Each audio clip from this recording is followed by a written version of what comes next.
आणि त्यांनी नाच सुरू केला.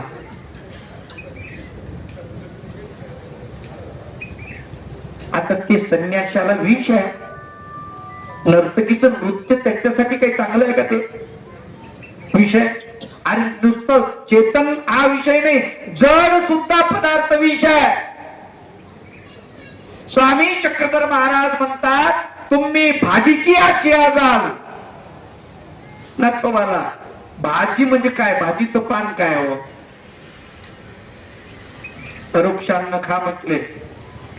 भाजी मागून खाती तर धर्मावरून जासाल. किती अवघड आहे. शिबी चूळची मोठी चव मध्ये नगमे तर एक ठाव अपजवी जर तरचा प्रश्न.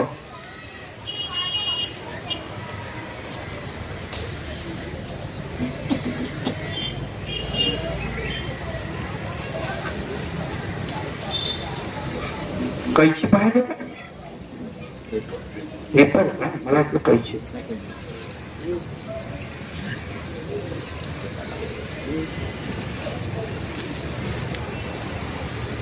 सगळ्या गोष्टी अवघड आहेत.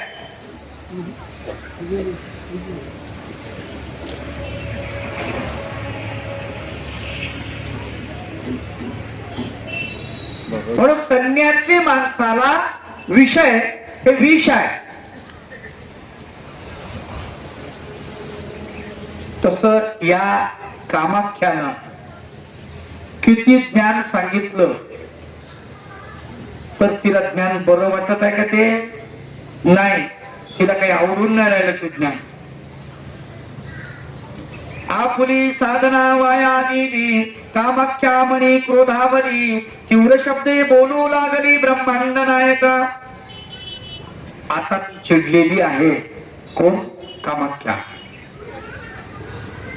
कारण तिला असं वाटतं की आता आपली महामुद्रा पूर्ण होणार होती आणि या पुरुषानं आपण म्हटलं ते केलं नाही, करत नाही, त्याच्यामुळे तिला क्रोध आला.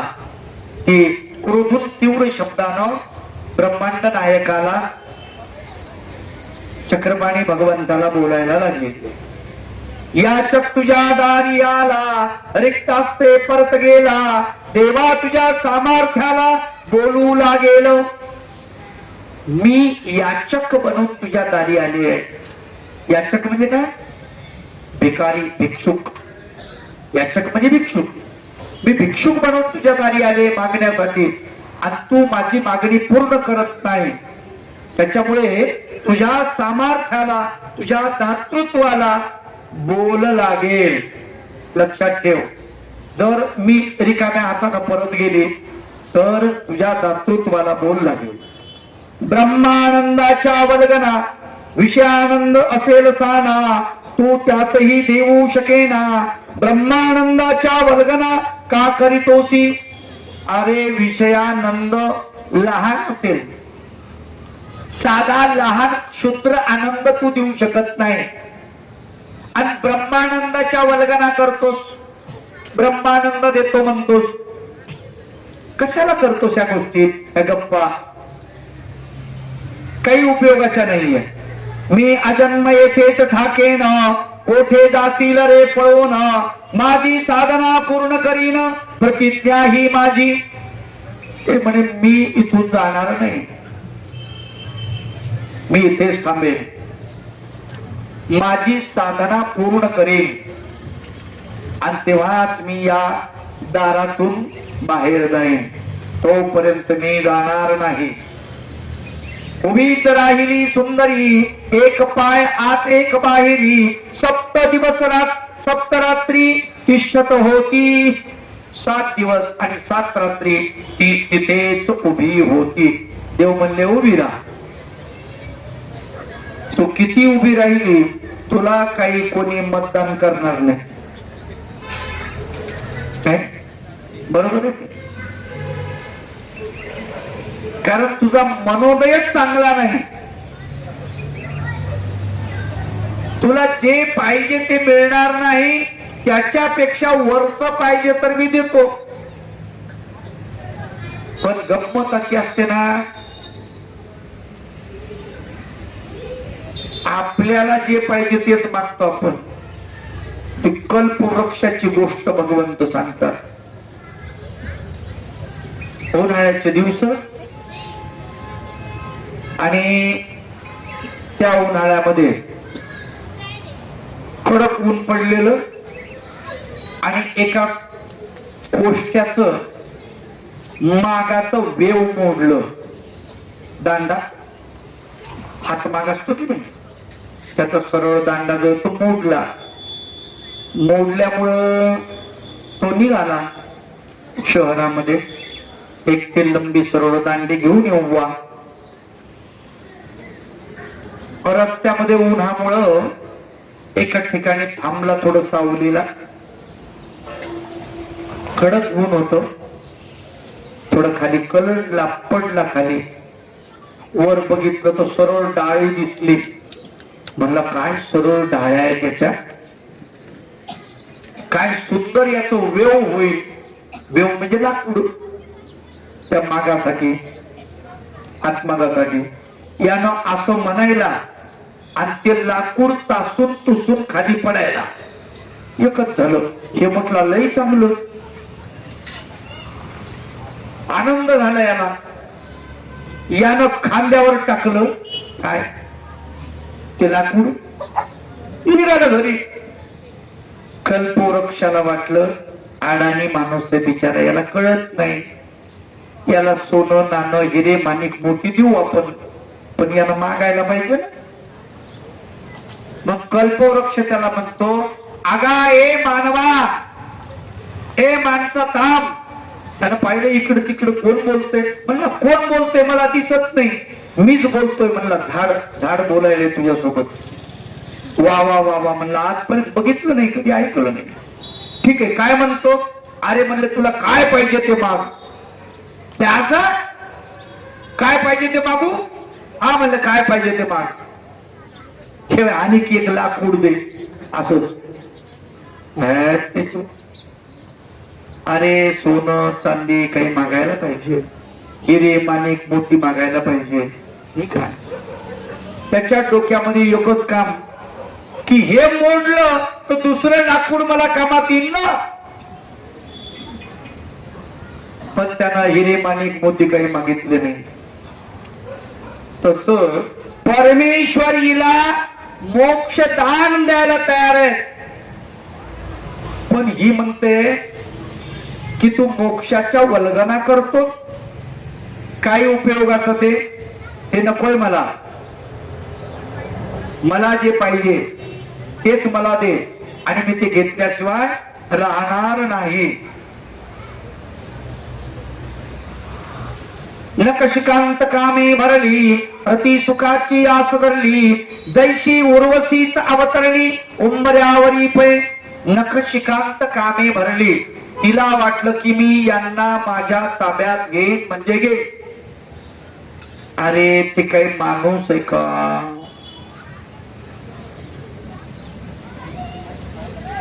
माणसं कशीही वधतात. तो परब्रह्म परमेश्वर अवतार आहे. तो जर बदलला, आपल्या ध्येयाहून ढळला, तर त्याला परमेश्वर कोण म्हणेल. हे हिला कळायला पाहिजे होतं, पण नाही कळलं. ती हे मंगी चिर यौवना, अंतरी करी अभ्यर्चना, दानवीरा कैवल्य राणा, का कृपण झालासी. अंतःकरणामध्ये ती म्हणते तू दानवीर आहेस ना. परमेश्वर दाता आहे. परमेश्वर काय दाता आहे. मग तू माझ्याविषयी कृपण कसा झालास. का कृपणता धरली आहे तू. अंगुली भाजली मुक्त केले, पुन्हा दुःखात लोटले, अवघे जीवन वाया गेले माझे आता रे. माझी अंगुली भाजली म्हणजे करंगुळी भाजली आणि तू मला दुःख मुक्त केलेस. आणि आता माझी महामुद्रा या ठिकाणी मला प्राप्त होणार, हिचे तू मला पुन्हा दुःखात लोटलंस. मी सांगतो ते तू करत नाहीस, काय उपयोग आहे. आतुनी प्रभूजी बोलले, कामाख्ये तुझ समजाविले, परी देहा सक्तीत गुंतले. मन तुझे. आतून भगवंत बोलतात, कामाख्ये तुला समजून सांगितलं, परोपरीनं तुला निरोपण केलं, वेगवेगळ्या पद्धतीनं सांगितलं, आपलं नातं समजून सांगितलं. तुझं डोकं खराब झालंय म्हणले. आता तुला कळत नाही, तुला समजत नाही. तू तुझ्या ध्येयावरती कायम आहे, पण मीही माझ्या ध्येयावरती कायम आहे. भगवंत म्हणतात तू कामासक्तीमध्ये गुंतली आहेस, देहासक्ती तुझं, माझ्या देहाची तू आसक्ती धरली आहे. हे सडके नश्वर देह, याचा का धरिशी मोह, माझ्या देहाचा संग्रह करी तू आता. शेवटी भगवंत म्हणतात हे माझे जे सडके देह आहे ना, याचा तुला अभिलाष सुटलाय, तुला देहच पाहिजे ना, मी नाही पाहिजे ना तुला. ठीक आहे म्हटले, मग हरकत नाही. हे शरीर पाहिजे ना, शरीराची आशा धरतेस ना तू, घेऊन टाक शरीर, असं भगवंत म्हणतात. सांभाळी हा कलेवराला तुझ्या स्वाधीन केला, नाशिवंताचे ज्ञान तुला होईल आपोआप. म्हणतात तुला शरीर पाहिजे, घेऊन टाक. हे नाशिवंत आहे याच ज्ञान तुला थोड्या वेळानंतर आपोआप होईल, आपोआप होईल म्हणले, घेऊन टाक. तुला पाहिजे ना, ऐकत नाही ना तू, हरकत नाही. ऐकताची आनंद झाला मने मद ऐकताची झाला आनंद मने मद पावला मुकुंद, गुंफेत प्रवेशरी कामांद राहुळा जवळी. आता शपथ मोडली न दत्तात्रय प्रभूचे, मग तिनं पटकन आतमध्ये प्रवेश केला आणि मला हा मुकुंद पावला, कलियुगाचा कृष्ण मला पावला, म्हणून ती आतमध्ये प्रवेश करते गुंफेमध्ये. इथे कवी निरूपण करतात की कामांध माणूस झाला की त्याला कळत नाही.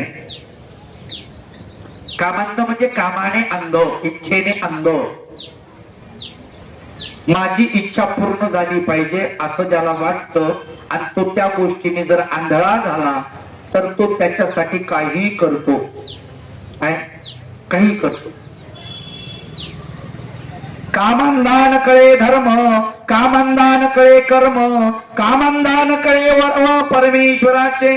कामांध माणसाला काहीच कळत नाही, त्याला धर्म कळत नाही, त्याला कर्म कळत नाही, त्याला परमेश्वराचे वर्म कळत नाही, काही कळत नाही. तो कामांधाने अंध झालेला आहे. आता आंधळ्या माणसाला काय कळणार आहे का? धृतराष्ट्राला तरी कुठं कळत होतं? 5 गावं मागितली ना, किती? फक्त 5. मग 5 देऊन भांडण तंटा मिटला असता की नाही? किती सोपं होत. पण नाही, नाही दुर्योधन नाही म्हणतो. राजा कोण? धृतराष्ट्र. ऐकतो कुणाचं? दुर्योधनाचं. पुत्र मोहाने अंध झाला. वरूनच आंधळा आहे का? आतमध्ये सुद्धा आंधळा आहे. मोहांध ज्याला म्हणतात. कामांध, मोहांध, क्रोधांध, लोभांध, हे सगळे आंधळेच आहेत. लोभ म्हणतात ज्याला, त्याने आंधळा असतो माणूस. जसा कामाने अंध तसा लोभाने अंध. तुम्ही एक कथा ऐकली का? कथा सोन्याची अंडे देणारी कोंबडी.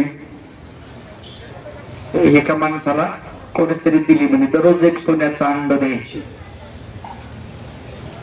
मग आता ते दररोज एक सोन्याचं अंड ते विकून घ्यायचा आणि चालवायचं आपलं चरितार्थ. आता मला सांगा, दररोज एक अंड मिळतंय सोन्याचं, बस झालं की नाही? कुटुंब भागत होत, सगळं होत होतं व्यवस्थित. त्यांनी विचार केला 1-1.5 वर्षानंतर या कोंबडीच्या पोटात नेमकी किती अंडे असतील बरं? दररोज एक अंड देते ही कोंबडी, आज सोन्याचं. हे एक काढणं काही परवडून नाही राहिलं. म्हणला हे जमा करणं, कोंबडीला मारून टाकू, एकदा सगळे घेऊ.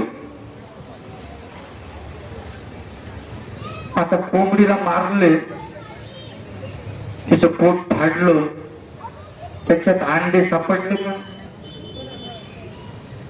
पण आता नुकसान काय झालं, दररोज एक मिळत होतं तेही बोंबललं, बाबा आहे तिकडं दसमी तिकडं, काहीच नाही, तेलही गेलं तुपही गेलं, हाती दुपारून आलं, अशी अवस्था माणसाची.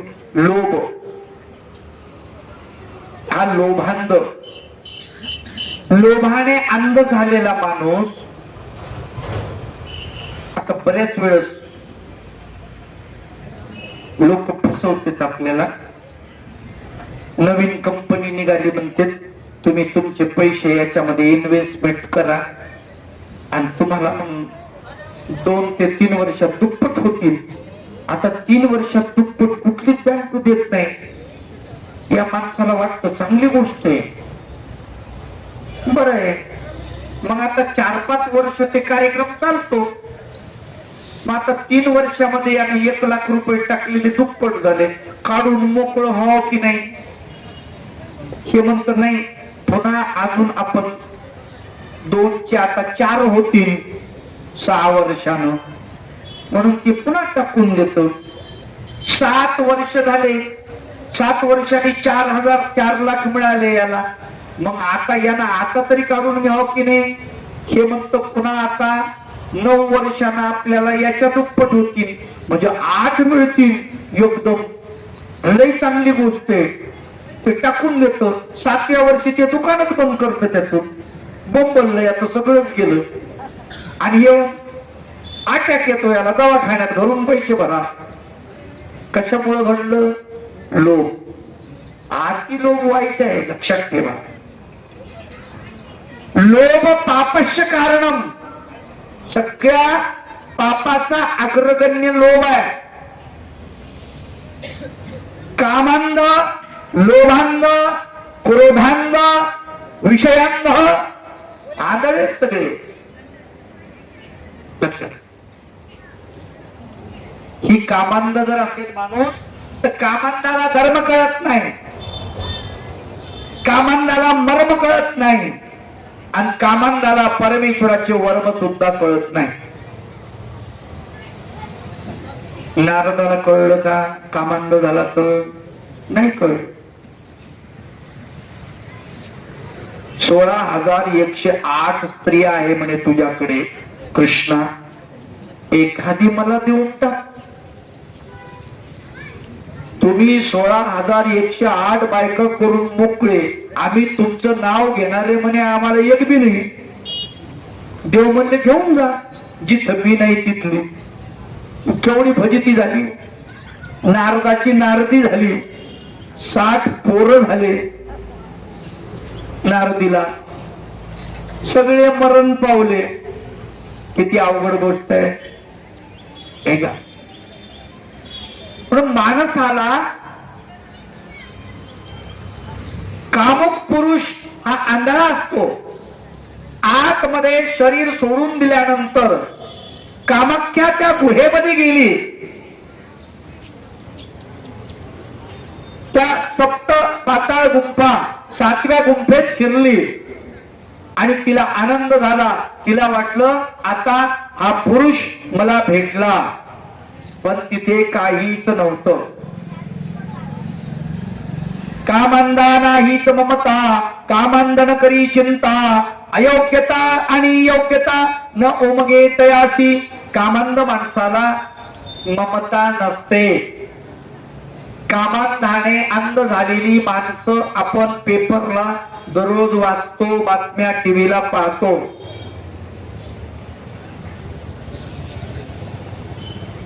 पोटच्या पोराला मारून टाकतात.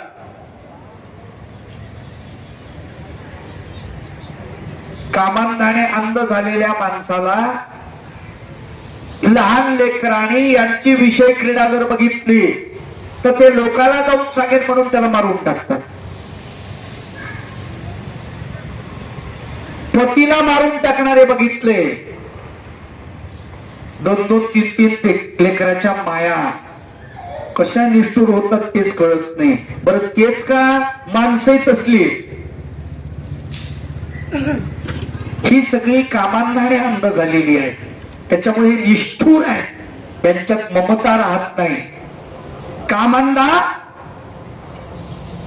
नकळे ममता, कामांना नाहीच ममता, कामांना न करी चिंता, परमेश्वराची चिंता करत नाही किंवा काय होईल पुढे, काय वाढल्या जाईल आपल्या याची चिंता तो करत नाही.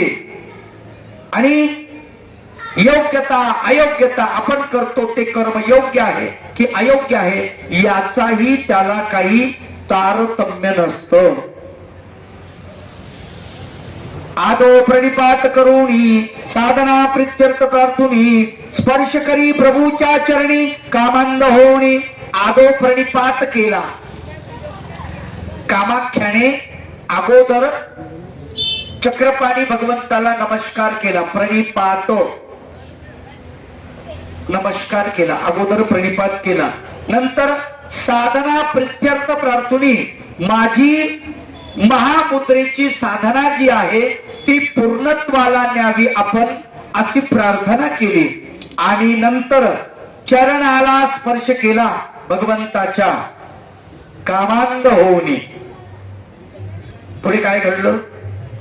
स्पर्श होताच दचकली, घोर शब्दे किंचाळली, गुंफे भीतरी भेदरली, देह अवलोकिता. स्पर्श करता क्षणीच शरीर थंड पडलेलं आहे तिच्या लक्षात आलं आणि मोठ्याने किंचाळली. घोर शब्द म्हणजे मोठ्याने. आता ती दत्तप्रभूची भक्त होती.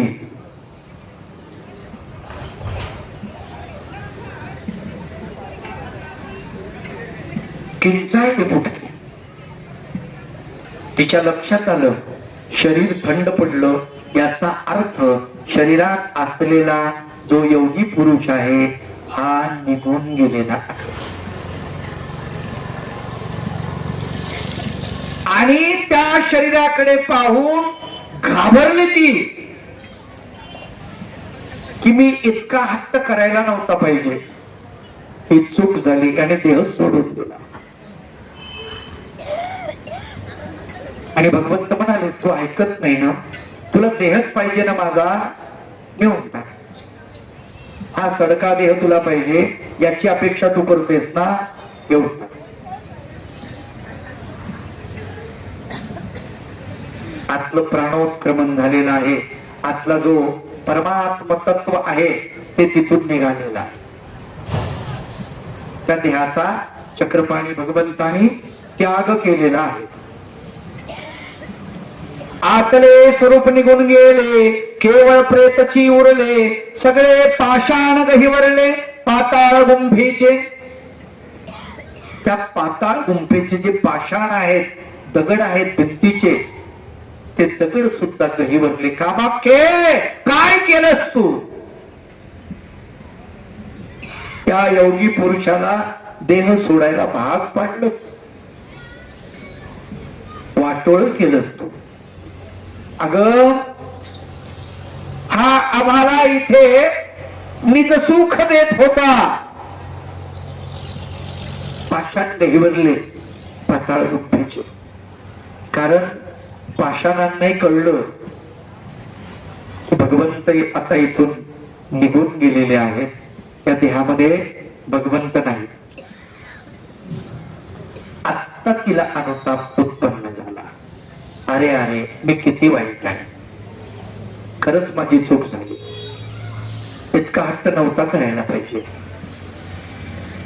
आता ती अनुतापली, तिला उपजला अनुताप, म्हणे मज घडले पाप, गुंफेत मांडला विलाप, दुःखी होऊनी.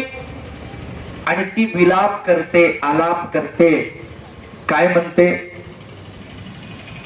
देवा भगवंता सज्जना मनमोहना, ए रे बाबा तुझ्या देहात स्वीकार कर, नकोय मला तुझा देह, नकोय, नाही पाहिजे, मी हट्ट धरला, माझी चूक झाली, पुन्हा या देहामध्ये ये.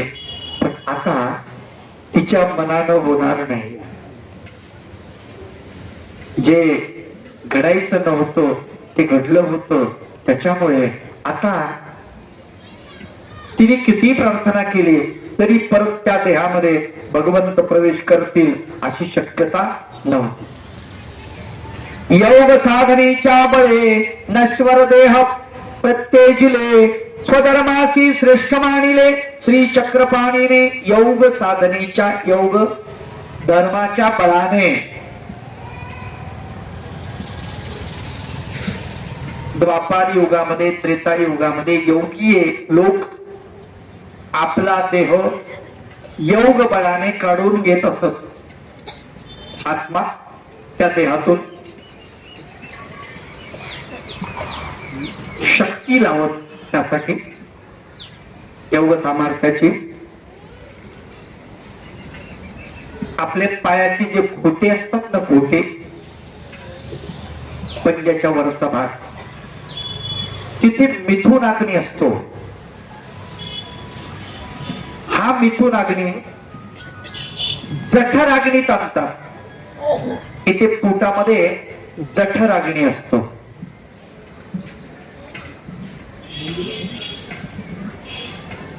आणि मग मिथुन अग्नी आणि जठर अग्नी एकत्रित होतात, त्याचं तेज वाढतं.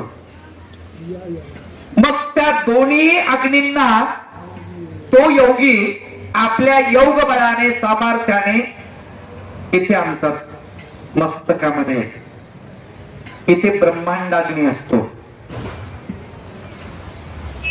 इथे आणल्यानंतर याच्यातून प्राण काढल्या जातो स्वतःच्या आत्मबलाने.